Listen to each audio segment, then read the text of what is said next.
Islami. Dapatkan sekarang dan mulailah perjalanan menjadi pribadi yang seimbang, hebat di kampus, tenang di hati.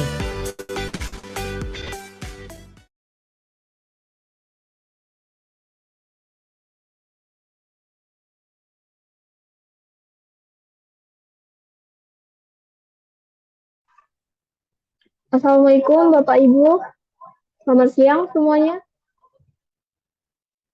Mohon maaf atas kendala yang sudah terjadi ya Bapak Ibu. Baik, untuk itu mungkin langsung kita mulai saja Pak. Assalamualaikum warahmatullahi wabarakatuh, selamat datang dan selamat bergabung peserta webinar Oke Terbitkan Indonesia. Kami ucapkan juga selamat bergabung kepada narasumber kita hari ini, yakni Bapak Harfa Sakri, SPD MT, yang sudah bergabung bersama kita. Selamat siang Bapak. Selamat siang, Mbak Aisyah. Selamat siang, Bapak Ibu semua. Gimana kabarnya hari ini Pak? Alhamdulillah sehat, luar biasa. Baik, Alhamdulillah. Mungkin karena sudah lewat dari jam 3, kita langsung mulai saja ya, Pak. Ya, silakan, Mbak. Baik, baik, terima kasih, Pak. Bismillahirrahmanirrahim. Assalamualaikum warahmatullahi wabarakatuh. Salam sejahtera bagi kita semua. Salam Om Swastiastu, Namo Buddhaya, salam kebajikan. Selamat siang dan selamat datang Bapak Ibu serta rekan-rekan peserta webinar Oke Terbitkan Indonesia pada hari Kamis pukul 15.28. Alhamdulillahirrabbilalamin. Marilah kita ucapkan puji syukur atas kehadiran Allah Subhanahu wa Ta'ala yang telah memberikan rahmat dan hidayahnya sehingga kita dapat berkumpul di webinar siang hari ini. Yang kami hormati pimpinan penerbit CV Oke Terbitkan Indonesia beserta jajarannya. Yang kami hormati narasumber webinar yang telah hadir bersama kita, Bapak Harfa Sakri, SPD MT. Selamat datang Bapak. Dan tak lupa pula yang kami hormati Bapak, Ibu, serta rekan-rekan peserta webinar yang telah berkenan hadir pada siang hari ini. Perkenalkan, saya Aisyah Fitriani yang akan memandu acara webinar pada siang hari ini. Baik, Bapak Ibu, sebelum kegiatan dimulai, kami akan menginformasikan tata tertib selama kegiatan berlangsung. Yang pertama, peserta diharapkan untuk mengaktifkan kamera serta mematikan audio selama webinar berlangsung. Yang kedua, peserta berkata dan berperilaku sopan selama webinar berlangsung, termasuk di kolom chat. Yang ketiga, peserta dapat mengajukan pertanyaan secara langsung melalui fitur raise hand atau pada kolom chat Zoom dengan format nama, underscore, instansi, underscore, pertanyaan. Kemudian yang terakhir, tautan daftar hadir webinar akan diberikan di akhir acara oleh tim kami yang dapat Bapak Ibu gunakan untuk mengklaim sertifikat webinar pada siang hari ini. Baik Bapak Ibu, adapun tema webinar kita pada siang hari ini yaitu sinergi vokasi dan akademik membangun pendidikan tinggi yang relevan dan berkelanjutan. Yang siang hari ini akan disampaikan oleh narasumber hebat kita yakni Bapak Harfa Sakri, SPD MT. Baik, sebelum saya mulai, izinkan saya untuk memperkenalkan sedikit mengenai biografi Pak Harfa, yang mana Bapak Harfa Sakri itu adalah dosen teknik sipil di Politeknik Negeri Sriwijaya sejak tahun 2022. Beliau menyelesaikan pendidikan S1, pendidikan teknik bangunan di Universitas Negeri Padang, kemudian melanjutkan S2 teknik sipil dengan konsentrasi sumber daya air di Universitas Andalas. Saat ini, beliau juga sedang menempuh pendidikan profesi insinyur di Universitas Negeri Padang. Sebelum mengajar di Polstri, beliau pernah menjadi dosen dan instruktur teknik sipil di Politeknik Negeri Padang pada tahun 2017 hingga 2022. Kemudian tenaga pendamping masyarakat di BWSS 5 Kementerian PUPR pada 2019 hingga 2021, serta pernah bertugas sebagai guru SM3T di Kalimantan Barat pada tahun 2014 hingga 2015. Dalam bidang penelitian, beliau aktif melakukan kajian terkait sumber daya air, perencanaan air bersih, analisis harga satuan pekerjaan, serta tata kelola pasang surut. Selain itu, beliau juga terlibat dalam berbagai kegiatan pengabdian masyarakat, seperti sosialisasi RAB, sumur resapan, pengenalan alat ukur tanah, hingga penyuluhan pengendalian saluran air. Bapak Harfa juga memiliki sejumlah prestasi non-akademik, di antaranya top 25 PMIB Kemenpora 2021, kemudian juara pemuda pelopor 2018 tingkat nasional, provinsi hingga kabupaten, serta aktif melatih tim seni untuk berbagai kompetisi nasional. Beliau dikenal sebagai pribadi yang mudah bersosialisasi, senang bekerja sama, dan selalu berusaha memberikan kontribusi terbaik dalam pendidikan maupun pengabdian masyarakat. Luar biasa sekali ya Bapak Ibu. Untuk itu, mari kita sambut dengan hangat narasumber kita, Bapak Harfa Sakti, SPDMT. Kepada Bapak kami persilahkan. Baik, terima kasih Mbak Aisyah dan juga Mbak Tika selaku tim dari Oke Terbitkan. Dan saya mohon izin kepada Bapak Ibu peserta di sini, di mana saya lihat ada Pak Dokter Didi di sini, izin Pak Dokter dan Bapak Ibu lainnya. Pada kesempatan ini saya diberikan amanah oleh Oke Terbitkan dalam rangka eh, bisa dibilang berbagi pengalaman ya, Mbak Aisyah ya, Mbak Tika ya. Ini berbagi pengalaman tentang sinergi pendidikan vokasi dan akademik dalam membangun pendidikan tinggi yang berkelanjutan dan relevan. Saya ucapkan terima kasih sekali lagi kepada pihak dari Oke Terbitkan yang sudah mempercayakan saya dalam rangka berbagi pengalaman dan menyampaikan sedikit tentang sinergi pendidikan vokasi dan akademik dalam membangun pendidikan tinggi yang berkelanjutan dan relevan. Baik Bapak Ibu, selanjutnya next Pak. Untuk perkenalan tadi sudah disampaikan Mbak Aisyah ya, bahwasanya saya adalah salah satu dosen di Politeknik Negeri Sriwijaya yang beralamatkan di Palembang. Sebelum materi ini saya sampaikan, khusus di Sumatera, kita sedang berduka dari Aceh, Sumatera Utara hingga Sumatera Barat. Kita dilanda banjir bandang, longsor. Kita doakan semoga saudara-saudara kita yang ditimpa musibah diberikan kesabaran dan diberikan kemudahan untuk kembali bangkit dan banjirnya cepat surut sehingga aktivitas bisa kembali normal. Saya bertugas di Sriwijaya, tapi asal saya dari Sumatera Barat ya, Bapak Ibu, dari Payakumbuh, menikah dengan istri Bukit Tinggi, jadi saya aslinya Minang Pride banget gitu. Untuk perkenalan saya cukup sudah disampaikan oleh Mbak Aisyah tadi. Mungkin lanjut ke slide selanjutnya mengenai pendidikan vokasi ataupun pendidikan akademik. Mungkin kita dulu pernah berpikir ataupun sekarang masih em, ber, tersebar seperti ini. Pendidikan vokasi dan pendidikan akademik ini dianggap tidak setara. Ada yang mengatakan kalau kuliah pokoknya harus S1 gitu. Pokoknya kalau nggak S1 aku nggak kuliah gitu. Ngapain kuliah D3? Bagus S1 langsung jadi sarjana pangkatnya tinggi gitu. Nanti kalau kuliah D3 pangkatnya rendah ataupun ada yang berpikir nggak apa-apa aja kuliah D3 soalnya nggak keterima S1 gitu. Mungkin rumor-rumor ini masih beredar di masyarakat kita. Bahkan saya sendiri mengajar di Politeknik Negeri Sriwijaya, khususnya mahasiswa D3, D3 Teknik Sipil di sini. 50% dari mereka itu masuk D3 karena nggak lulus S1 gitu. Bukan karena minat ataupun strategi untuk mendapatkan pekerjaan lebih cepat. Hal itu menjadikan sesuatu yang menyedihkan bagi saya, selaku salah satu dosen di pendidikan tinggi vokasi. Di mana vokasi ini atau diploma ini tidak lebih rendah daripada sarjana. Ataupun sebaliknya, sarjana tidak lebih tinggi daripada diploma. Tapi rumor yang terjadi di masyarakat kita saat ini masih, kenapa tidak kuliahkan anaknya di diploma? Itu biar pangkatnya tinggi. Diploma itu pangkatnya rendah, ini segala macam. Nah, di dunia pekerjaan. Mungkin banyak dari masyarakat kita yang berpikir seperti itu. Next, Mbak. Namun Bapak Ibu semua, pada saat ini, next slide, Mbak.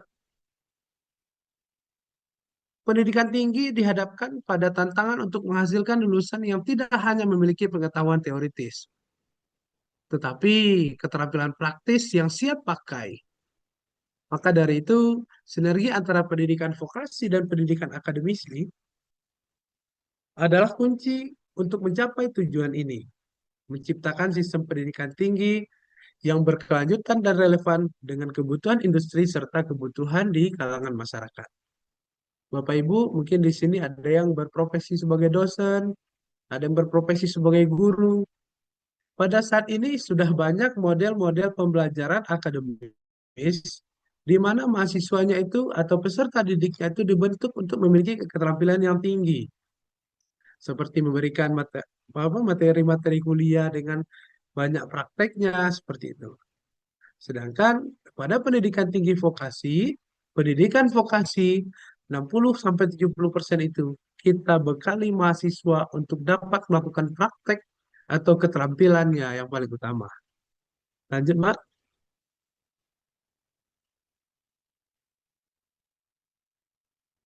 Ini adalah persepsi masyarakat bahwa diploma lebih rendah dari sarjana. Mungkin kita bisa cari tahu ke dalam persepsi atau pandangan masyarakat banyak, tapi ada hal-hal yang harus kita perhatikan dengan persepsi-persepsi itu. Bahkan orang tua saya dulu ketika saya ingin kuliah, beliau mengatakan, coba kuliah tuh yang S1 gitu. Jangan kuliah diploma ini segala macam bla bla bla. Sedangkan kita menentukan kuliah atau menentukan pilihan pendidikan vokasi atau akademisi atau akademik itu harus ada pertimbangan-pertimbangan yang harus kita lakukan. Nah, kenapa masyarakat kita masih berpikiran diploma itu lebih rendah daripada sarjana? Mungkin yang pertama itu dari durasi atau jenjangnya. Waktu studi lanjut untuk diploma itu, untuk diploma 3 tahun, diploma 2 tahun, diploma 1 tahun. Tapi sekarang sudah ada yang diploma 4 yang disetarakan dengan sarjana terapan.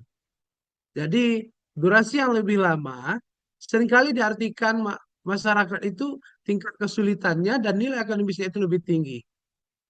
Padahal titik fokus dari pendidikan diploma dengan sarjana ini berbeda. Nah, selanjutnya kita bahas tentang orientasi dan fokus kurikulum. Pendidikan sarjana atau pendidikan akademik ini memiliki porsi untuk teori itu sekitar 60-70%. Penguasaan teori, penelitian, dan kemampuan konseptual sering dianggap sebagai tolak ukur kecerdasan dan status yang lebih tinggi. Jadi universitas atau perguruan tinggi yang program studinya sarjana itu teorinya 70%, 60-70%. Prakteknya 30-40%. Namun pada pendidikan tinggi vokasi, di sini fokus kepada keterampilan praktek. Nah, seperti kami di Politeknik. Di Politeknik ini praktek itu mahasiswa 2 minggu, satu mata kuliah itu 2 minggu full. Mereka menempuh perkuliahan praktek dengan sistem blok.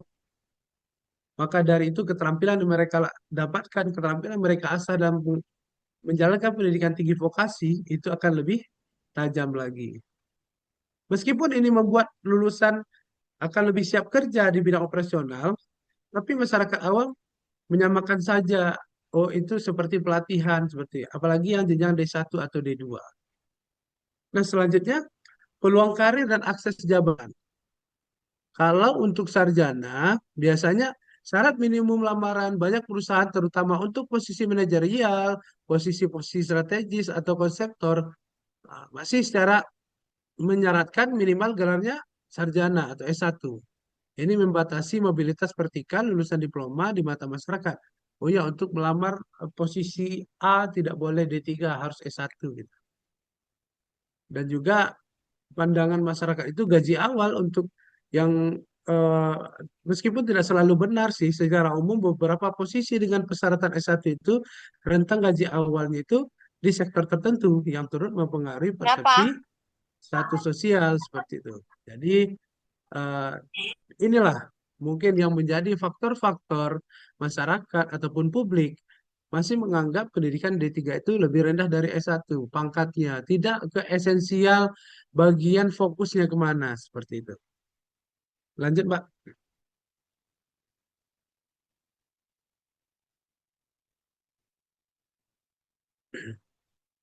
Next, Mbak.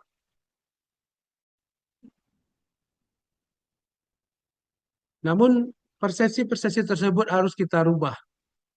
Meskipun pandang tersebut bisa dibilang lazim, ini kurang mencerminkan realita dan kebutuhan dunia kerja yang modern, seperti itu. Kita bisa memandang dari 4 aspek. Yang pertama, fokus utama. Pendidikan vokasi itu memberikan keterampilan praktis, aplikasi, dan kompetensi spesifik untuk pekerjaan tertentu. Namun kalau fokus utama pendidikan akademik, ini fokus ke teoritis, penelitian, pengembangan ilmu, dan lain-lain. Nah, untuk pencapaian gelar ketika kita menjalankan pendidikan vokasi, untuk D, D1 itu ahli pertama ya, D2 ahli muda atau AMA, D1 itu AP yang ahli pertama. Jadi D3 ahli madya atau AMD, sarjana terapan atau D4, magister terapan MTR, dan doktor terapan itu doktor TR. Nah, sekarang di pendidikan vokasi juga ada jenjang pendidikan tingginya dari D1, D2, D3, S1, S2, S3, S1 terapan, S2 terapan, doktor terapan seperti itu. Nah, untuk pendidikan akademik ada sarjana, ada magister dan doktor.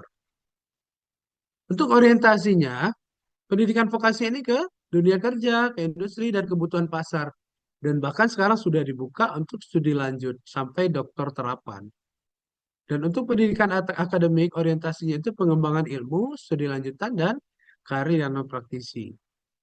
Adapun dalam metode pembelajaran, pendidikan vokasi ini menerapkan kuliah teori dan praktek, ada project based learning, ada magang, kalau sekarang kampus berdampak namanya, kurikulum sebelumnya namanya kampus merdeka, dan ada perkuliahan laboratorium. Nah, kalau pendidikan akademik ada kuliah, seminar, diskusi, penelitian yang mendalam. Nah, pendidikan vokasi sama sekali tidak lebih rendah.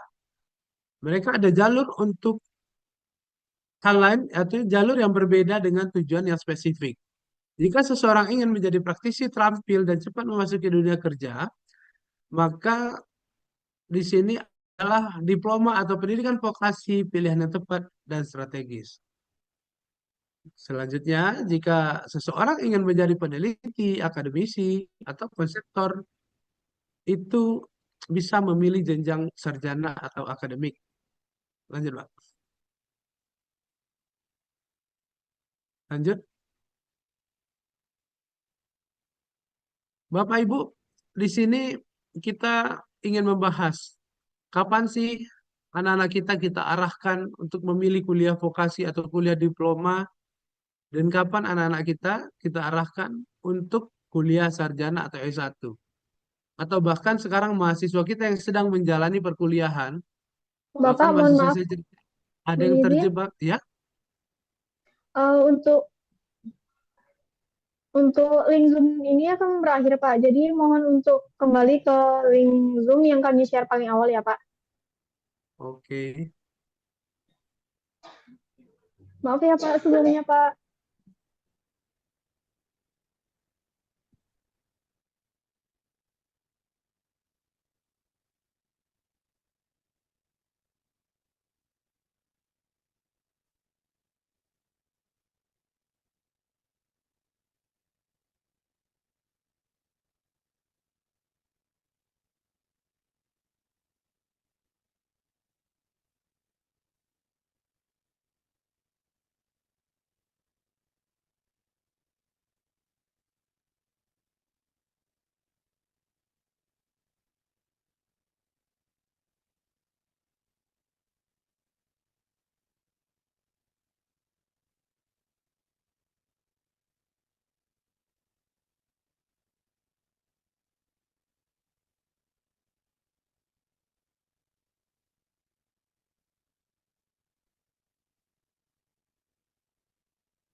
Ini langsung pindah atau nunggu habis dulu, Mbak?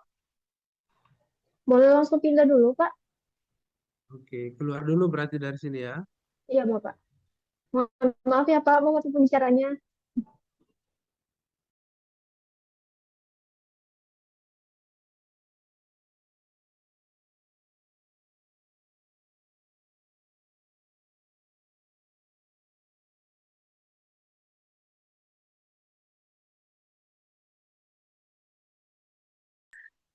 Kenapa si anaknya kuliah D3? Karena nggak lulus S1 gitu. Kenapa kuliahnya nggak S1 aja? Karena eh, yang keterimanya di D3 dan lain-lain sebagainya. Nah, Bapak Ibu, yang pertama itu anak kita arahkan kepada pendidikan diploma atau vokasi atau terapan. Yang pertama itu bisa tujuan karirnya itu jelas dan sangat spesifik. Program diploma ini kurikulumnya itu didasarkan pada SKKNI, Standar Kompetensi Kerja Nasional Indonesia. Dan juga kurikulum adalah hasil analisis antara kebutuhan industri dengan kemampuan lulusan. Di mana dalam waktu dekat ini saya menjadi salah satu tim kurikulum di program studi D3 Teknik Sipil Politeknik Sriwijaya. Kami itu mendatangkan stakeholder atau instansi-instansi pemakai lulusan kami, mencocokkan kurikulum dengan kondisi terkini dan kemampuan apa yang patut dan harus dimiliki oleh lulusan kami, sehingga dapat berkontribusi di perusahaan-perusahaan yang memakai lulusan kami seperti itu. Ya, nah, jadi contohnya ada yang ingin menjadi supervisor teknik sipil. Nah, nanti kita membutuhkan kompetensi yang sangat terperinci dan siap pakai yang kita sesuaikan dengan kebutuhan industri dengan cara tadi kita datangkan pemakai-pemakai alumni kita. Lalu jika anak kita atau adik-adik kita itu menyukai pembelajaran yang sifatnya itu praktis, praktek, ya, tidak suka hafalan, mending kita arahkan anak kita untuk kuliah di diploma 3, diploma 4, atau vokasi, atau ke politeknik, atau ke sekolah vokasi, dan lain-lain sebagainya. Karena apa? Karena model pembelajaran vokasi didominasi oleh experimental learning, pembelajaran yang berbasis pengalaman, project based learning, magang yang intensif, dan penelitian menunjukkan bahwa pembelajaran aktif dan terapan meningkatkan retensi pengetahuan dan kecepatan adaptasi di lingkungan kerja nyata. Alhamdulillah Bapak Ibu, bagaimana informasi yang kami dapatkan dari lulusan-lulusan, bahwasanya yang lulusan diploma itu cepat tersaring ke dunia kerja. Dan mungkin ada anak-anak kita atau adik-adik kita yang alasannya ingin cepat dapat kerja atau job ready. Nah, alasan untuk memilih pendidikan diploma D3 ataupun D4 di sini sangat penting kita pertimbangkan. Hal ini mengurangi biaya dan waktu yang dikeluarkan perusahaan untuk pelatihan lebih awal. Karena apa? Karena lulusan diploma dan vokasi mereka sudah siap, mereka sudah kita siapkan untuk siap kerja. Selanjutnya, jika Anda tertarik pada hard skill, ini adalah alasan kenapa harus memilih pendidikan vokasi, karena vokasi fokus pada penguasaan prosedural standar operasional dan juga keahlian teknis. Program ini dirancang untuk menciptakan technical expert yang sangat andal dalam bidang spesifik. Ya, ada perhotelan, ada e-commerce terapan, ada teknik manufaktur dan lain-lain sebagainya. Dan selanjutnya, kapan kita akan mengarahkan anak kita atau peserta didik kita untuk memilih pendidikan sarjana atau akademik. Yang pertama, jika tujuannya ingin menjadi akademisi, ahli teori, peneliti, karena di jalur pendidikan akademik mereka kita berfokus kepada pengembangan ilmu pengetahuan melalui metode ilmiah dan penelitian formal, yang mana ini adalah persyaratan untuk karir yang membutuhkan studi lanjutan dan pekerjaan yang berorientasi pada penciptaan teori baru dan pengembangan konsep. Yang kedua, jika Anda memiliki kesukaan terhadap analisis mendalam dan pemikiran konseptual, kurikulum pendidikan akademik akan melatih kemampuan berpikir kritis, pemecahan masalah tingkat tinggi. Hal ini penting untuk menuntut perumusan strategi dan pengambilan keputusan kompleks dan perencanaan jangka panjang. Selanjutnya, hal apa yang bisa dipertimbangkan ketika Anda tertarik pada interdisiplin atau fleksibel karir. Ilmu akademik cenderung lebih luas dan fleksibel, memungkinkan eksplorasi topik interdisipliner. Lulusan S1 seringkali memiliki fleksibel karir yang lebih besar untuk berpindah sektor atau jabatan yang membutuhkan latar belakang yang kuat dan kemampuan belajar yang cepat atau eager learning. Selanjutnya, jika bertujuan untuk menjadi posisi manajerial, pengembangan keputusan strategis seperti CEO, CTO, atau manajerial tingkat atas, mensyaratkan pemahaman mengenai bisnis, pasar, dan teori organisasi, pendidikan.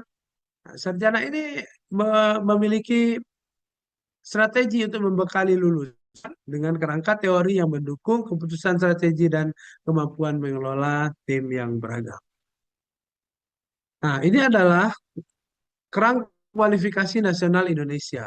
Jadi ketika KKNI ini kita pahami, tidak ada lagi yang berpikir apa namanya eh, D3 itu nanti pangkatnya rendah, D4 itu atau S1 itu pangkatnya tinggi. Mereka memiliki bagian-bagian pekerjaan masing-masing.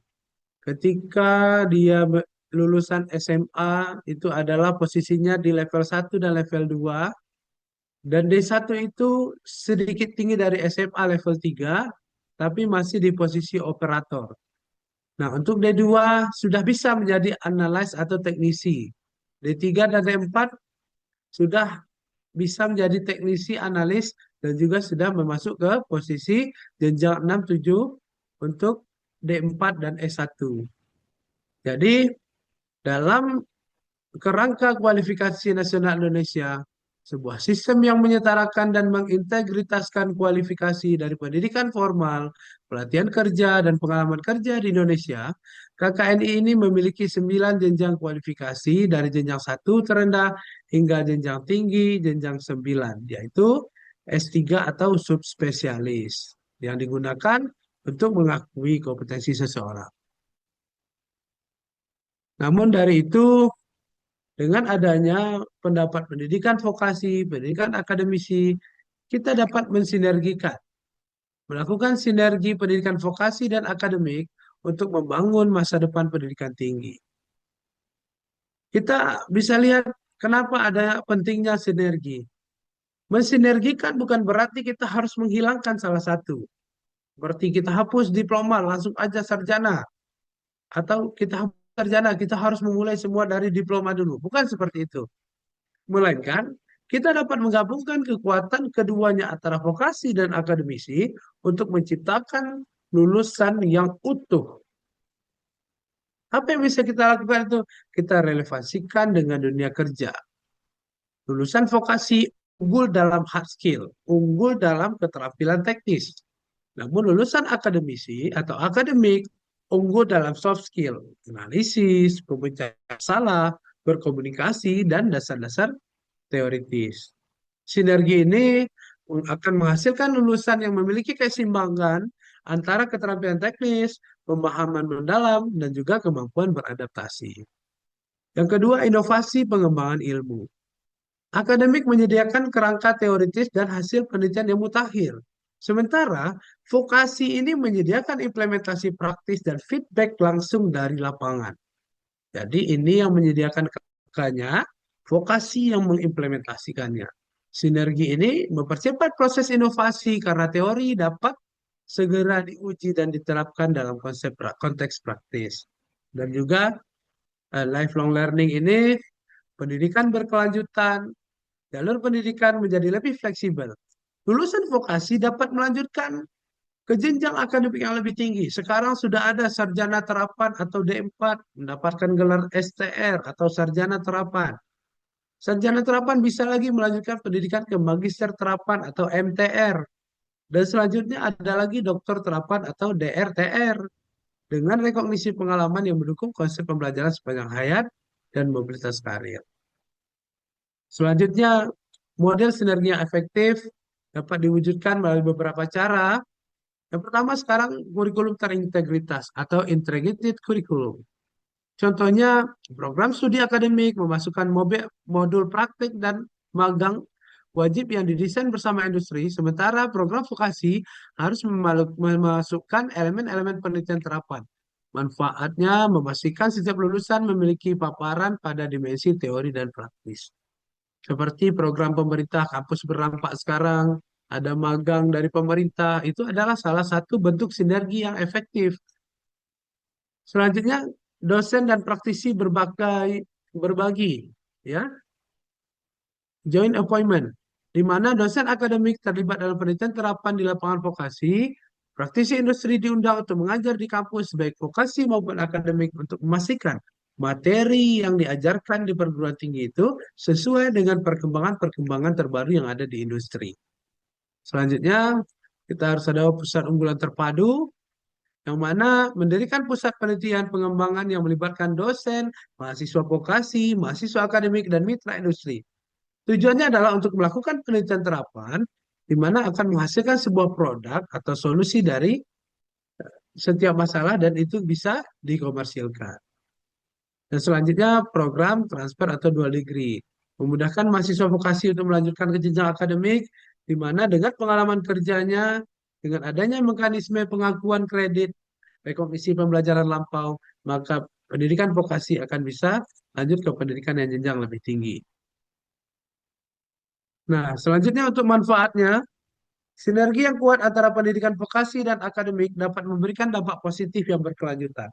Apa kira-kira dampak yang bisa kita rasakan? Yang pertama itu dapat peningkatan kualitas lulusan, menghasilkan lulusan yang future proof, dapat mengembangkan memperbaiki diri, dan siap beradaptasi dengan inovasi teknologi dan perubahan dan pasar kerja. Mana alumni kita mempunyai daya saing bangsa, pendidikan tinggi dapat menjadi pilar utama dalam peningkatan daya saing ekonomi nasional melalui inovasi dan ketersediaan sumber daya manusia yang unggul. Selanjutnya, renovasi lembaga, institusi pendidikan tinggi, universitas, politeknik, institut, akademi, sekolah tinggi, tetap relevan dan menjadi mitra strategis utama bagi industri dan pemerintahan. Bapak Ibu, dapat kita simpulkan bahwasanya sinergi vokasi dan akademik bukan lagi pilihan, melainkan keharusan untuk menciptakan sistem pendidikan tinggi yang efisien, responsif, dan mampu berkontribusi nyata pada pengembangan pembangunan bangsa yang berkelanjutan. Keduanya ini adalah pilihan terbaik. Jadi ketika anak-anak kita memilih pendidikan vokasi, memilih pendidikan akademik, kita harus mendukung dan meyakinkan pilihan anak-anak kita itu sesuai dengan hobi dan cara belajarnya masing-masing. Alasan ilmiah untuk meyakinkan bahwa diploma dan sarjana adalah pilihan terbaik terletak pada konsep diferensiasi pendidikan, educational differentiation, dan keseimbangan ekosistem tenaga kerja. Yang pertama, nilai berdasarkan kebutuhan pasar. Keduanya memiliki nilai jual yang setara, namun perbedaannya, diploma ataupun vokasi menciptakan kompetensi value-nya, nilai yang didapat dari penguasaan kompetensi spesifik yang langsung dibutuhkan untuk operasional harian di lapangan. Namun sarjana atau akademik menciptakan intellectual value, di mana nilai yang dapat dari kemampuan analisis, pengembangan teori, dan inovasi yang dibutuhkan untuk pertumbuhan strategi dan jangka panjang perusahaan. Selanjutnya, prinsip sinergi dan komplementer. Pendidikan tinggi yang ideal adalah yang memiliki keseimbangan antara teori dan praktek. Tenaga kerja yang ideal harus terdiri dari lulusan akademik dan lulusan vokasi. Salah satu tanpa yang lain akan membuat perusahaan menjadi tidak efisien atau strategi tidak terimplementasi atau implementasi tanpa arah. Oleh karena itu, memilih sarjana atau diploma bukan tentang memilih lebih baik ataupun yang lebih tinggi, melainkan memilih jalur yang paling match atau relevan dengan impian dan potensi karir anak-anak kita nantinya. Selanjutnya, mengatasi bias persepsi dengan adanya peran pemerintah yang kuat, sinergi ini tidak hanya akan menghasilkan lulusan yang kompeten, tetapi secara bertahap akan mengkikis bias yang menganggap diploma lebih rendah dari sarjana. Sebab Pengakuan tertinggi bagi pendidikan bukan hanya terletak pada teori yang diajarkan, tapi pada dampak nyata yang diberikan lulusannya ke dunia kerja. Ketika lulusan vokasi dan akademik sama-sama berkontribusi signifikan dan diakui secara formal, persepsi publik pun akan berubah menuju apresiasi kesetaraan perannya. Mungkin hanya itu yang dapat saya sampaikan. Nah, jalan-jalan dengan kekasih. Sekian, terima kasih. Kita kembalikan ke moderator. Oke, baik. Terima kasih Bapak atas materinya yang sangat luar biasa. Baik, Bapak Ibu, langsung saja kita masuk ke sesi selanjutnya, yaitu sesi tanya jawab. Kami informasikan bagi Bapak Ibu yang ingin bertanya, boleh untuk mengaktifkan kamera serta audionya untuk bertanya secara langsung kepada Bapak Harfa.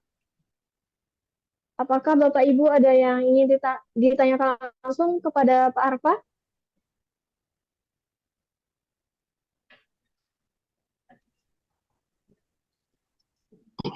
Bisa bertanya, Mbak?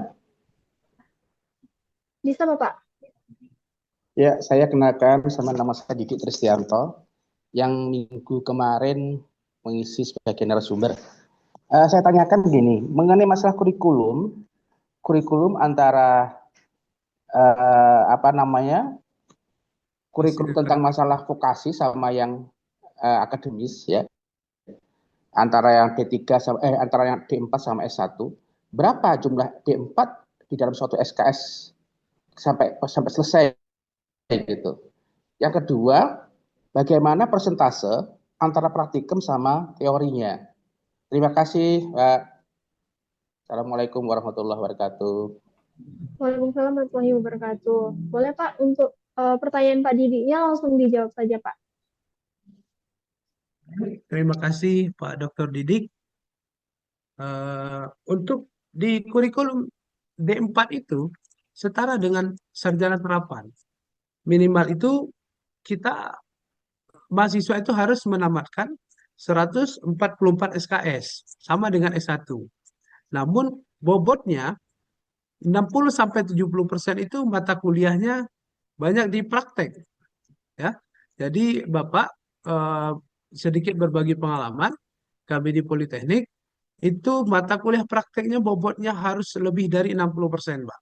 Jadi ketika kami menyusun kurikulum eh, seperti yang kuliah sarjana atau S1 tetap 144 SKS karena gelarnya sama-sama sarjana, namun untuk sarjana terapan atau D4 itu bergelar STR, ada terapannya. Nah, porsi untuk teori dan prakteknya itu adalah lebih dari 60, bisa 65 ataupun 60 minimal Pak untuk prakteknya, sampai 70% untuk kuliah prakteknya seperti itu Pak.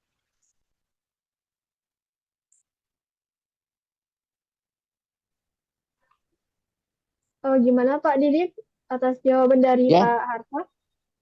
baik, terima kasih. Sama Oke, Pak. baik. Apakah Bapak Ibu masih ada yang ingin bertanya secara langsung kepada Pak Harfa? Jika tidak ada, mungkin kita bisa lanjut ke pertanyaan yang ada di kolom chat ya Pak.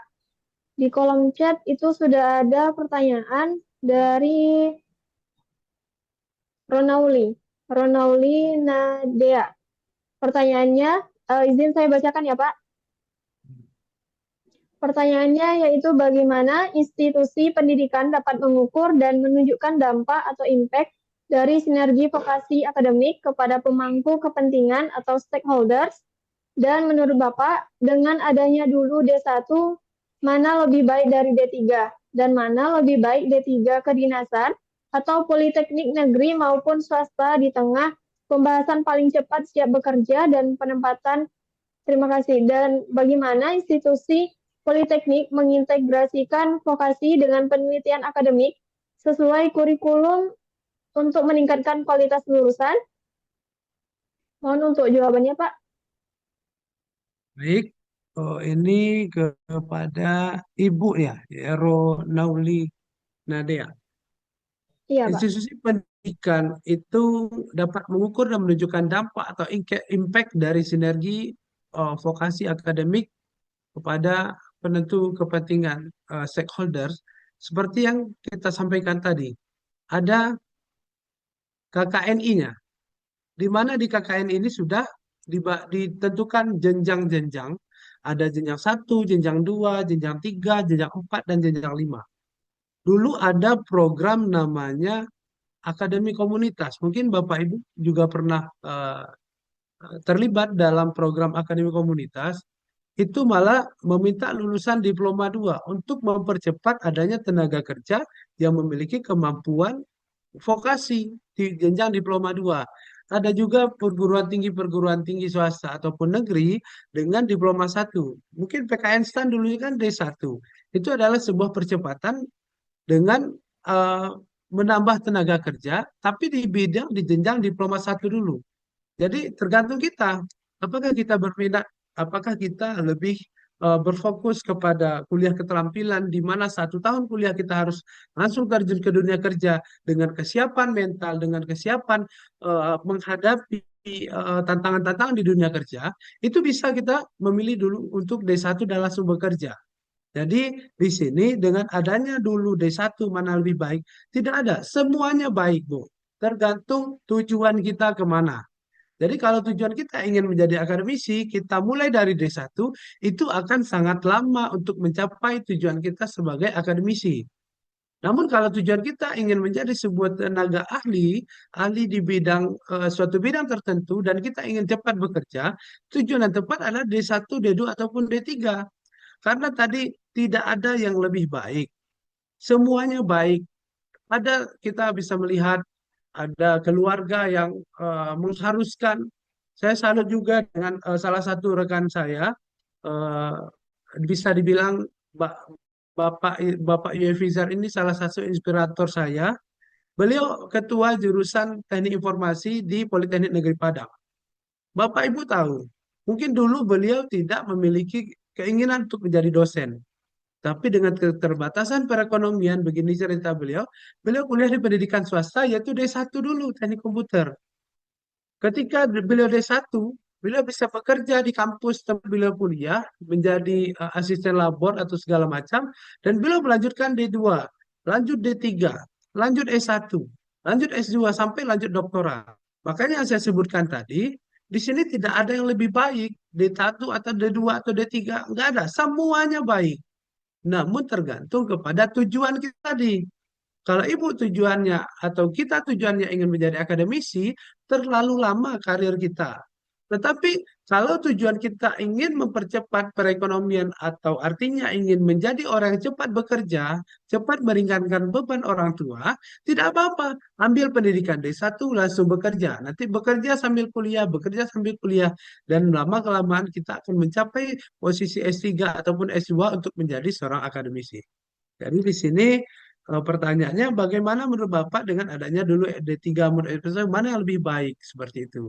Ada yang lagi yang politeknik kedinasan, semuanya baik. Ketika anak kita atau kita memilih pendidikan tinggi kedinasan, di situ kita akan lebih dibantu, biaya pendidikan tidak ada, biaya hidup dibantu, itu pilihan baik juga. Kalau tidak tercapai dapat pilihan lain, itu pilihan terbaik juga.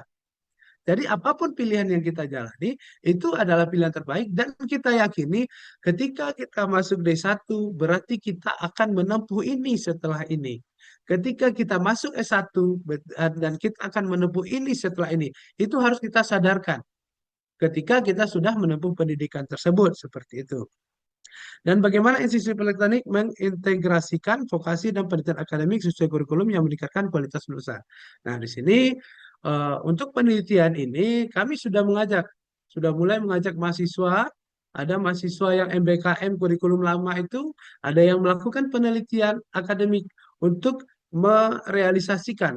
Ada teori akademik langsung dipraktekkan untuk vokasionalnya, dan sehingga kolaborasi akademik dan vokasi ini ketika sudah diselisih langsung dilaksanakan dan langsung diketahui hasilnya yang memberikan pengaruh besar terhadap dunia kerja maupun masyarakat sekitar.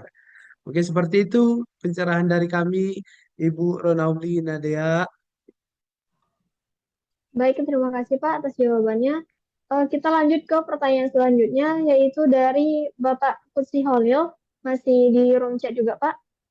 Yaitu pertanyaannya, bagaimana mengefektivitaskan banyak MOU antara kampus dengan industri berhenti pada tanda tangan, tanpa implementasi kurikulum bersama, magang berkualitas, atau update teknologi. Karena yang pertama, industri merasa kampus tidak fleksibel. Yang kedua, kampus merasa industri hanya memanfaatkan tenaga magang. Contohnya, program magang 6 bulan mahasiswa vokasi hanya diberi pekerjaan administratif, bukan praktik yang relevan dengan kompetensi inti. Mohon jawabannya, Pak. Oke, baik. Terima kasih Bapak Holil dari Institut Nida El Adabi Bogor. Luar biasa sekali, Pak. Ini masalah kita bersama, Pak. Ketika MOU sudah kita laksanakan dengan perusahaan A, perusahaan B, perusahaan C. Namun pada aplikasinya MOU itu hanya sebatas tanda tangan. Mungkin evaluasi bagi kita semua, pihak kampus harus lebih melibatkan lagi perusahaan-perusahaan yang kita MOU-kan itu dalam merangkum kurikulum. Dan MOU itu harus lebih jelas dan harus dijalankan dan tidak hanya sebatas tanda tangan semata. Karena apa? Karena ketika MOU itu tidak kita laksanakan hanya sebatas syarat administratif, akreditasi perguruan tinggi ini, program studi ini bekerja sama dengan perusahaan ini, perguruan tinggi ini, prodi ini bekerja sama dengan perusahaan ini, sebatas untuk administrasi, untuk akreditasi itu kita kalikan nol. Tidak ada efeknya terhadap peserta didik kita, tidak ada efeknya terhadap perusahaan, dan tidak ada efeknya terhadap program studi kita. Namun apa yang bisa kita lakukan? Interaksi lebih sering, ya. Eh, Maksudnya ketika mahasiswa kita itu diberikan kesempatan untuk magang kepada perusahaan A, dan kita harus mengetahui apa saja target-target yang harus dilakukan oleh mahasiswa tersebut. Contoh, mahasiswa dapat melaksanakan pekerjaan ini, mahasiswa dapat mengetahui sistem operasional ini, bla bla bla segala macam, dan kita harus membuat checklist mereka. Ketika mereka magang, kita dari pihak perguruan tinggi harus melakukan komunikasi yang intens. Memang ini sangat berat dengan tugas dosen yang banyak di belakang itu. Namun hal ini dapat kita jadikan salah satu solusi ketika peserta magang kita itu sedang praktek di tempat yang sudah MOU dengan kita pastikan apa yang kita bawakan ke perusahaan, mahasiswanya sudah siap dengan materi yang diinginkan perusahaan, dan apa yang perusahaan berikan sesuai dengan apa checklist mahasiswa yang harus mereka lakukan di perusahaan tersebut. Jangan hanya sebatas mengasih surat ke mahasiswa, mahasiswa magang dan mereka kembali tidak membawa apa-apa. Controlling dari kita perguruan tinggi harus dilakukan dengan ketat. Karena MOU ketika hanya selesai ditandatangan di atas meja ataupun tanda tangan online, hal itu akan menjadi sebuah momok. Ada yang merasa dimanfaatkan dan ada yang merasa dimanfaatkan.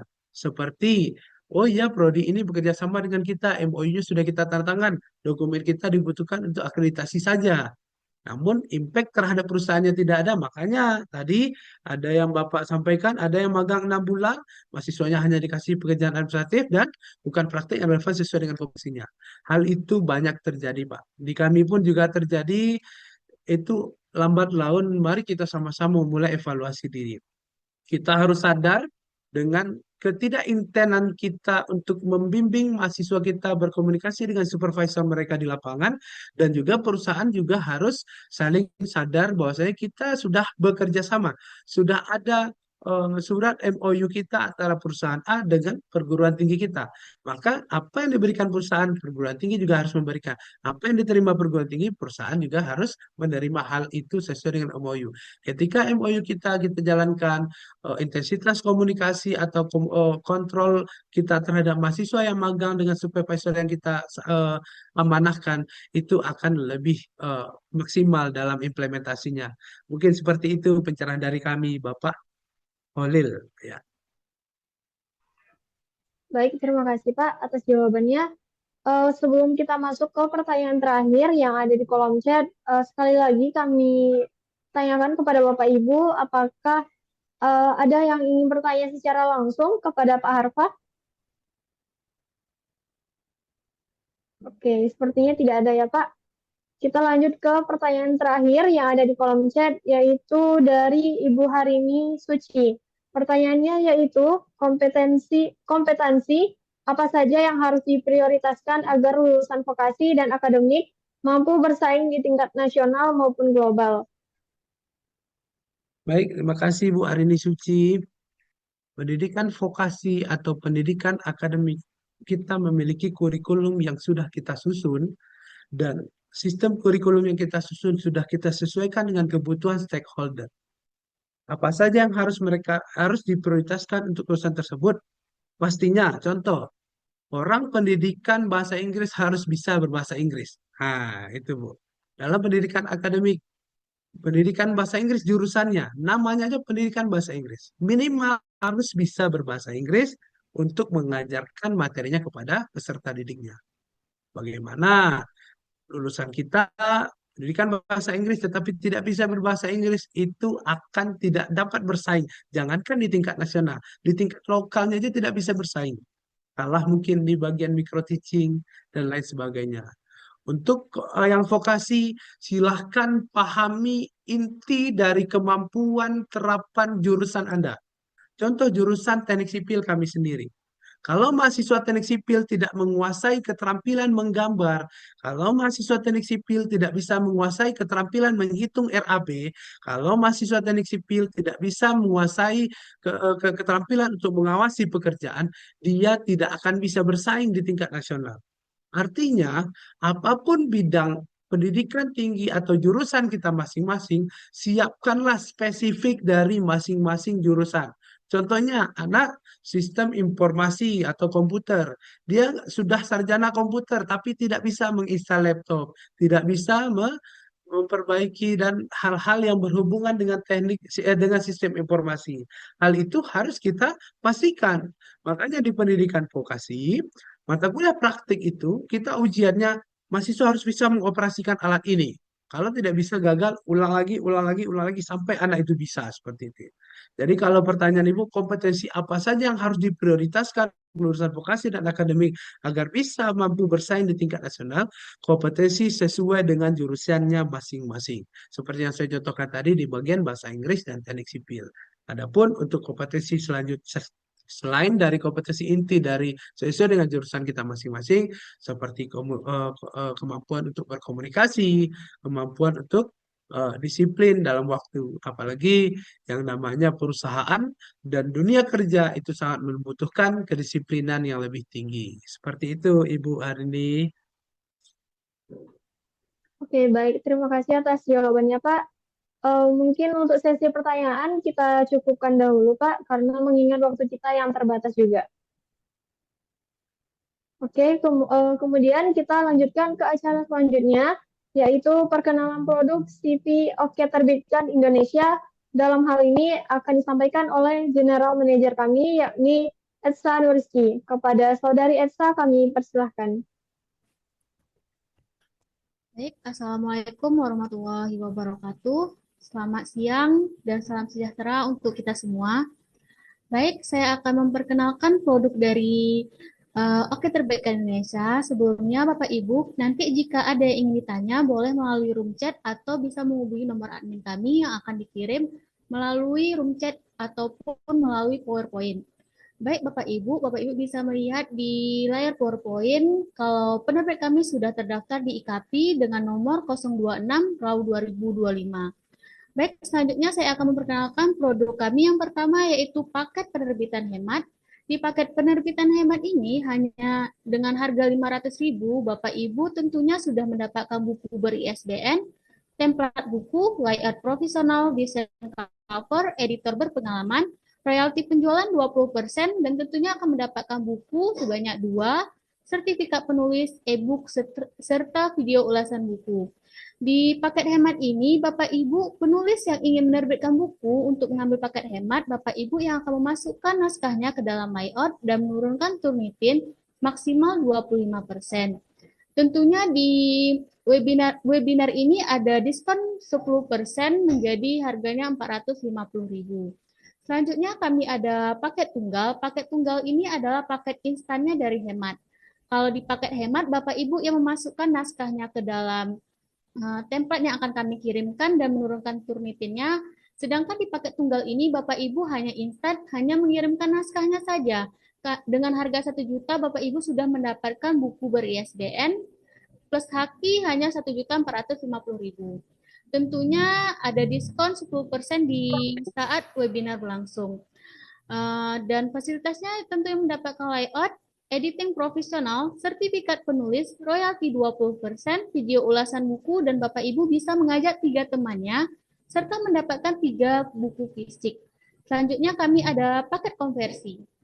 Di paket konversi ini, jika Bapak Ibu misalnya memiliki skripsi, tesis, disertasi, jurnal, artikel, Bapak Ibu bisa menerbitkannya di paket konversi. Di harga 1.250.000 plus ditambah 200.000, 1.450.000, Bapak Ibu sudah mendapatkan buku ber-ISBN plus haki.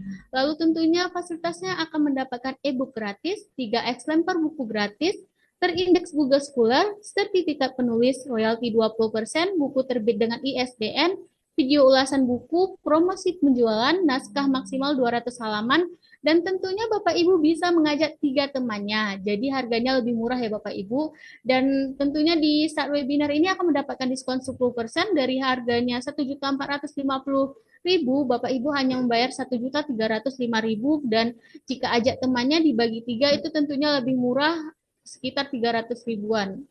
Baik, selanjutnya kami ada paket kolaborasi. Di paket kolaborasi ini tentunya dengan harga yang minim hanya 150.000, kecuali bab 1 300.000, Bapak Ibu sudah mendapatkan buku ber-ISBN plus haki. Tentunya Bapak Ibu hanya perlu mengirimkan Bapak Ibu ingin bidang apa, lalu nanti kami akan mengirimkan judulnya dan bab-bab yang tersedia. Bapak Ibu hanya milih bab 1 sampai bab 10 misalnya gitu. Nanti Bapak Ibu hanya memasukkan naskahnya ke dalam layout dan menurunkan Turnitinnya, dan tentunya editingnya dari kami, lalu mendapatkan buku ber-ISBN dan haki, video review buku, royalti 20%, terindeks Google Scholar, Academia Researchgate, dan tentunya jika Bapak Ibu mengajak teman-temannya akan mendapatkan free buku dan tentunya mendapatkan free ongkir. Selanjutnya kami ada paket antologi. Di paket antologi ini jika Bapak Ibu suka menulis kisah hariannya, novel, gurindam, pantun, dan tokoh-tokoh, Bapak Ibu bisa mengambil paket antologi. Dengan harga yang 1 juta saja, Bapak Ibu sudah mendapatkan buku berstandar ISBN atau QRCBN. Lalu mendapatkan gratis cover buku, lalu sertifikat penulis, video ulasan buku, dan tentunya mendapatkan 5 buku fisik gratis. Dan tentunya di paket antologi ini Bapak Ibu hanya mengirimkan naskah saja, dan kami yang akan editing, turunkan Turnitin sampai menjadi buku, dan Bapak Ibu cuma instan ya Bapak Ibu di paket antologi. Selanjutnya kami ada paket Ghostwriter. Paket Ghostwriter ini khususnya seperti untuk Bapak Ibu penulis yang sibuk, yang tentunya sibuk keluar kota, jadi nggak sempat untuk buat naskahnya, Bapak Ibu bisa mengambil paket Ghostwriter. Di paket Ghostwriter ini hanya harganya 4 juta saja, Bapak Ibu bisa mengajak 3 temannya, Bapak Ibu hanya mengirimkan judul. Dan jika Bapak Ibu sudah ada outline-nya, Bapak Ibu bisa mengirimkannya. Jika tidak, kami juga bisa membuatkan outline-nya Bapak Ibu. Jadi Bapak Ibu di sini cuma memilih judul saja, dan Bapak Ibu sudah mendapatkan buku yang tentunya ber-ISBN dan haki, lalu cover gratis, lalu sertifikat penulis, e-book, royalti penjualan 20%, dan mendapatkan 4 buku fisik yang hardcover ya Bapak Ibu. Dan tentunya masih banyak fasilitas yang kami sediakan di paket Ghostwriter ini. Jadi jika Bapak Ibu tertarik untuk menerbitkan bukunya di Oke Terbitkan Indonesia, Bapak Ibu bisa menghubungi nomor admin kami yang tertera di PowerPoint, dan tentunya jika Bapak Ibu tertarik, kami akan memberikan diskon 10%, dan sebelumnya Bapak Ibu bisa melihat di katalog kami ada buku yang telah diterbitkan, beberapa buku yang telah diterbitkan. Jadi sekian dari saya, penjelasan saya mengenai paket Oke Terbitkan Indonesia. Jika Bapak Ibu ada yang ingin ditanyakan, Bapak Ibu bisa menghubungi nomor admin kami yang akan dikirimkan melalui room chat. Terima kasih dari saya kembalikan kepada moderator Mbak Aisyah. Saya akhiri dengan wabillahi taufiq wal hidayah. Wassalamualaikum warahmatullahi wabarakatuh.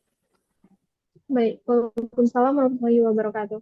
Terima kasih kepada Saudari Edsa atas penjelasannya yang sangat lengkap. Untuk itu, kami ingatkan kembali kepada Bapak Ibu khusus pemesanan saat webinar ini, Bapak Ibu akan mendapatkan diskon 10% setiap naskahnya dan juga ini sangat terbatas, hanya sampai sore ini saja. Jadi tunggu apa lagi Bapak Ibu? Bagi Bapak Ibu yang tertarik, boleh menghubungi nomor admin yang tertera di layar Zoom kami tadi. Baik, acara yang terakhir yaitu foto bersama yang akan kita laksanakan bersama narasumber kita, yakni Pak Harfa.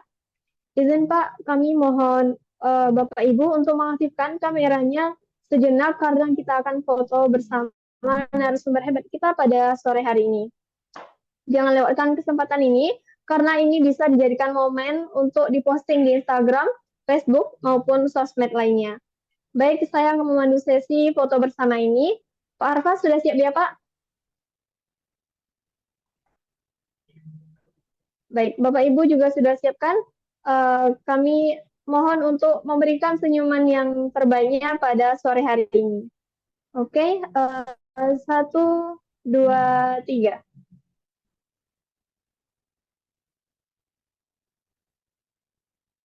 Oke, sekali lagi Bapak Ibu, angkat tangannya untuk salam literasi. Oke, 1, 2, 3.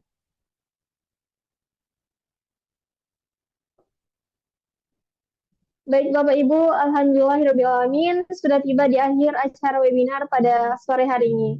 Kami mengucapkan terima kasih yang sebesar-besarnya kepada Pak Harfa sebagai narasumber pada webinar hari ini. Dan dari beliau kita belajar bahwa pendidikan vokasi dan akademik memiliki peran yang berbeda, namun saling melengkapi. Vokasi kuat pada keterampilan praktis dan kesiapan kerja, sementara akademik unggul pada teori, analisis, dan penelitian. Melalui sinergi keduanya seperti kurikulum terpadu, keterlibatan industri, dan jalur pendidikan yang fleksibel, pendidikan tinggi dapat menjadi lebih relevan, adaptif, dan berkelanjutan.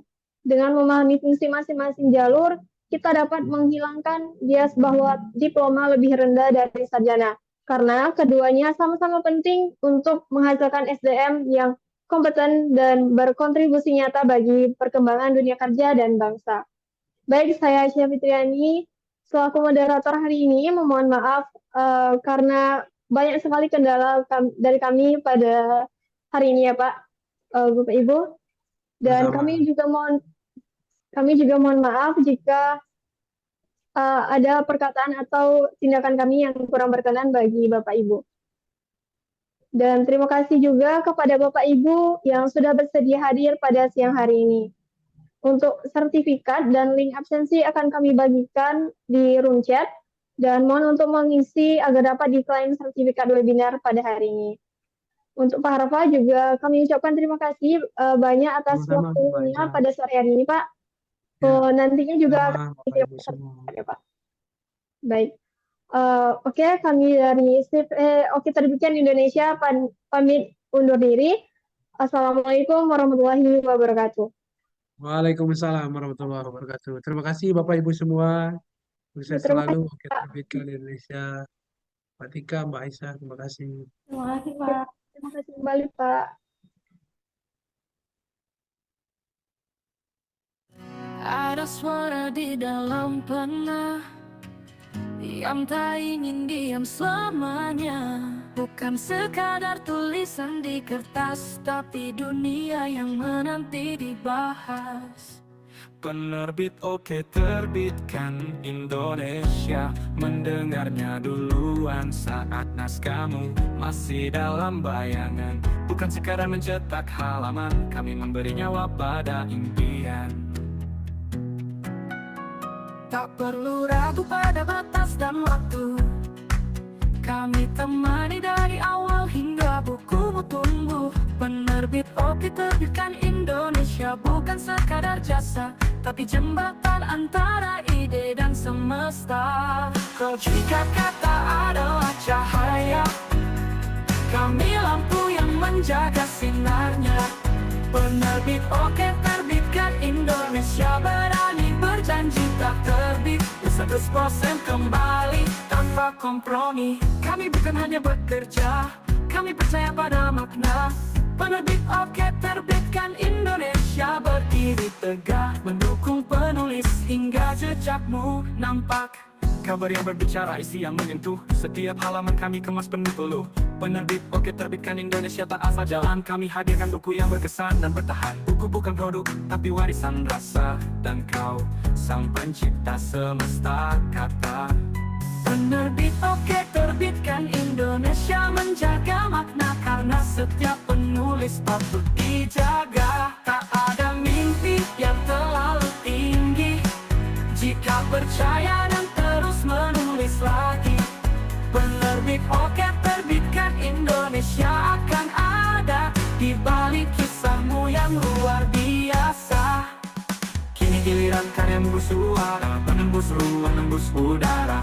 Penerbit Oke terbitkan Indonesia, rumah naskah yang merdeka, mari kita terbitkan dunia bersama. Kini giliran karyamu bersuara, menembus ruang, menembus udara. Penerbit Oke terbitkan Indonesia, rumah naskah yang merdeka, mari kita terbitkan dunia bersama.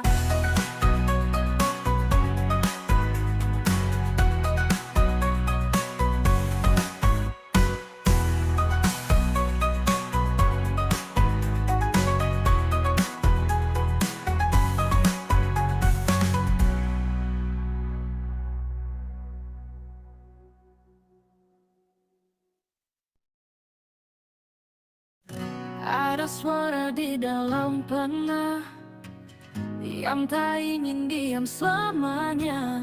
Bukan sekadar tulisan di kertas, tapi dunia yang menanti dibahas. Penerbit Oke terbitkan Indonesia, mendengarnya duluan saat naskahmu masih dalam bayangan. Bukan sekadar mencetak halaman, kami memberi nyawa pada impian. Tak perlu ragu pada batas dan waktu, kami temani dari awal hingga bukumu tumbuh. Penerbit Oke terbitkan Indonesia, bukan sekadar jasa, tapi jembatan antara ide dan semesta. Kau jika kata adalah cahaya, kami lampu yang menjaga sinarnya. Penerbit Oke terbitkan Indonesia, berani berjanji tak terbit 100% kembali tanpa kompromi. Kami bukan hanya bekerja, kami percaya pada makna. Penerbit Oke terbitkan Indonesia, berdiri tegak, mendukung penulis hingga jejakmu nampak. Kabar yang berbicara, isi yang menyentuh, setiap halaman kami kemas penuh peluh. Penerbit Oke terbitkan Indonesia, tak asal jalan, kami hadirkan buku yang berkesan dan bertahan. Buku bukan produk, tapi warisan rasa, dan kau sang pencipta semesta kata. Penerbit Oke terbitkan Indonesia, menjaga makna karena setiap penulis patut dijaga. Tak ada mimpi yang terlalu tinggi jika percaya dan terus menulis lagi. Penerbit Oke terbitkan Indonesia akan ada di balik kisahmu yang luar biasa. Kini giliran karyamu bersuara, menembus ruang, menembus udara. Penerbit Oke terbitkan Indonesia, rumah naskah yang merdeka, mari kita terbitkan dunia bersama. Kini giliran karyamu bersuara, menembus ruang, menembus udara. Penerbit Oke terbitkan Indonesia, rumah naskah yang merdeka, mari kita terbitkan dunia bersama.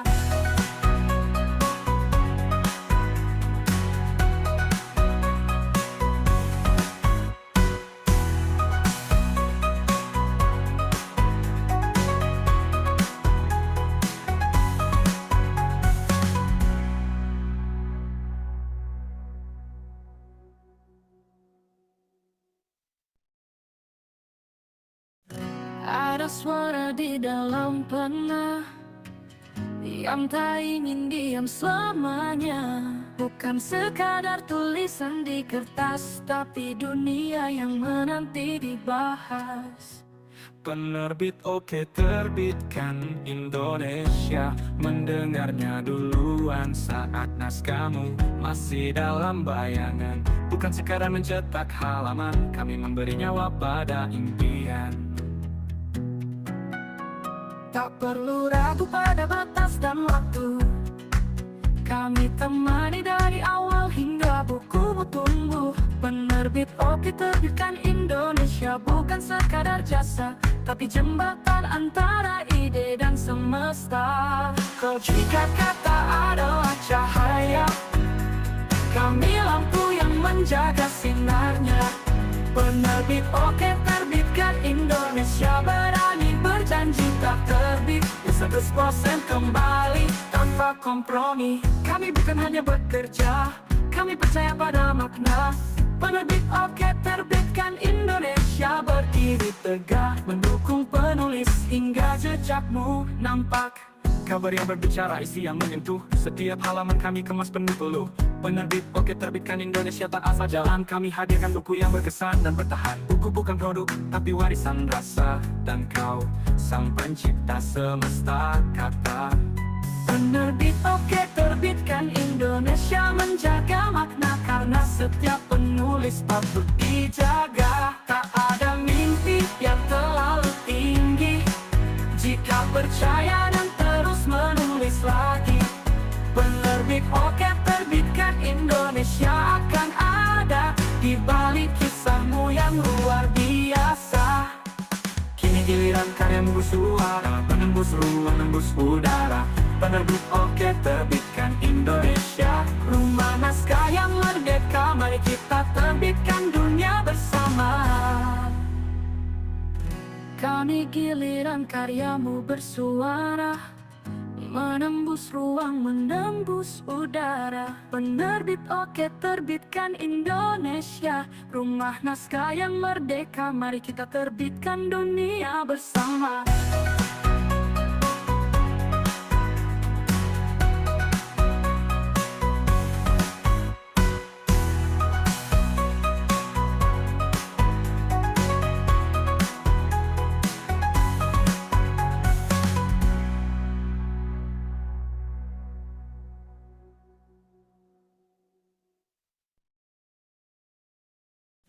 Ada suara di dalam pena yang tak ingin diam selamanya.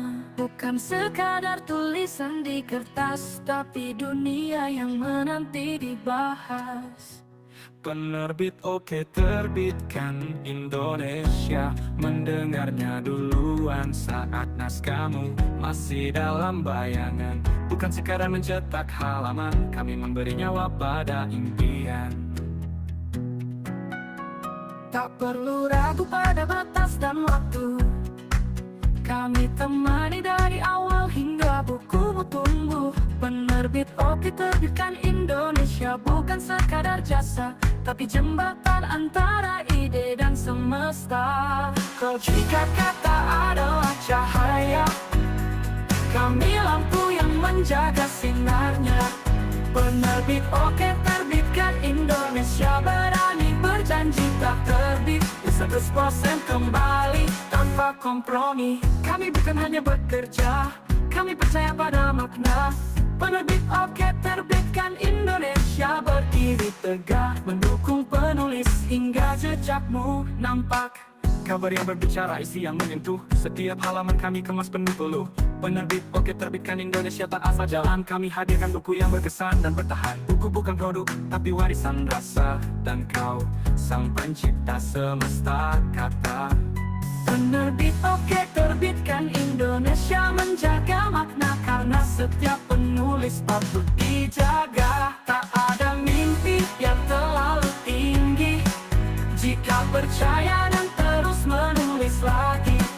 Penerbit oke terbitkan Indonesia akan ada di balik kisahmu yang luar biasa. Kini giliran karyamu bersuara, menembus ruang, menembus udara. Penerbit oke terbitkan Indonesia, rumah naskah yang merdeka, mari kita terbitkan dunia bersama. Kini giliran karyamu bersuara, menembus ruang, menembus udara. Penerbit Oke terbitkan Indonesia, rumah naskah yang merdeka. Mari kita terbitkan dunia bersama.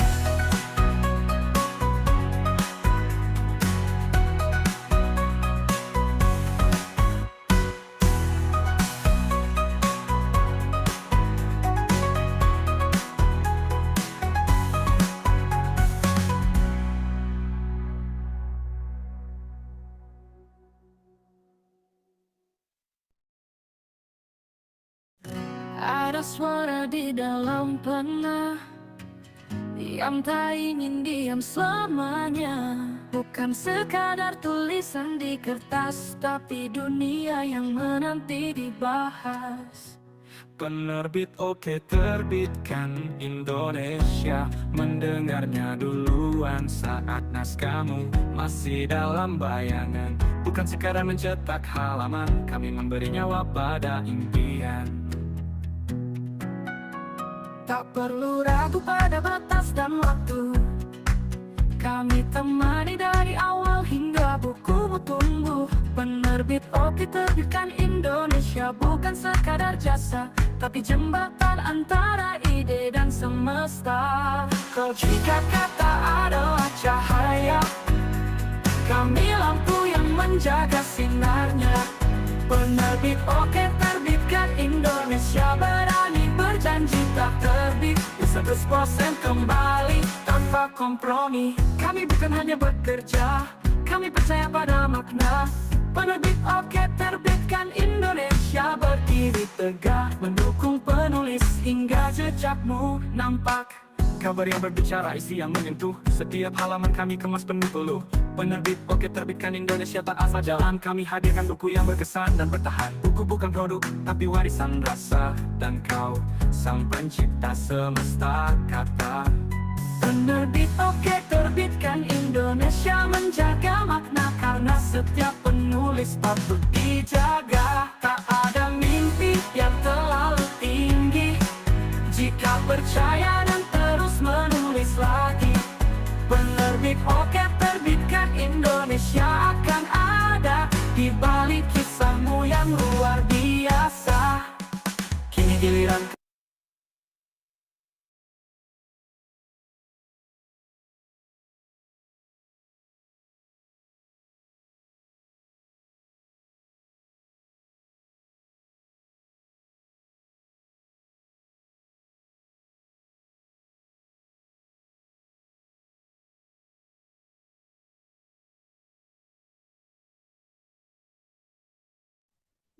Mohon izin Bapak Ibu untuk link absensi, mohon untuk segera diisi karena sebentar lagi akan kami akhiri Zoom meeting pada hari ini. Terima kasih. Jam 16.50 akan kami akhiri untuk Zoom pada hari ini ya Bapak Ibu. Terima kasih atas perhatiannya.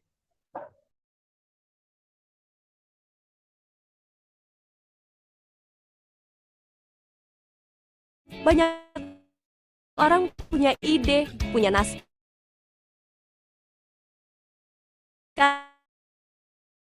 tapi bingung harus mulai dari mana buat nerbitin buku.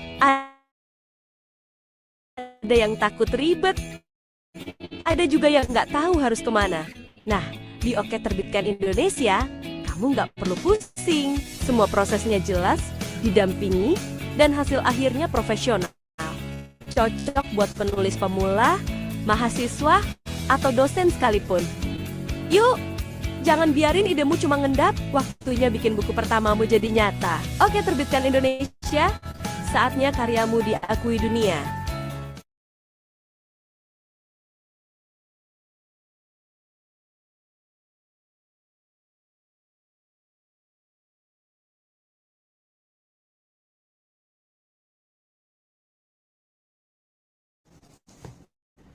Om Swastiastu.